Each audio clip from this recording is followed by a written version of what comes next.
दोस्तों अपनी दुकान पे आए हैं आज दीपक भाई, आप लोग जानते हो कौन सी फुल्की खा रहे हैं भाई? बाहुबली। के बार खा ली? अबे ये हमारी तीसरी बाहुबली फुल्की है। दो खा लेंगे? दो खा चुके। दो में विनर हो के नहीं है? दो में अब आप लोग बताना। ये में हो जाए विनर विश्वास है?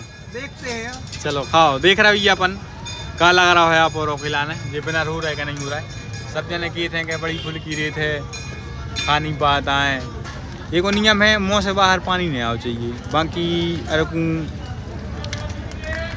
आप विनर हो तो आपको इनाम ज़रूर मिले। दीपक भाई विनर दिखा रहे हैं हो, और देख ले भैया कैमरा के सामने आप उन्हें कमेंट करो भैया विनर है कि नहीं है।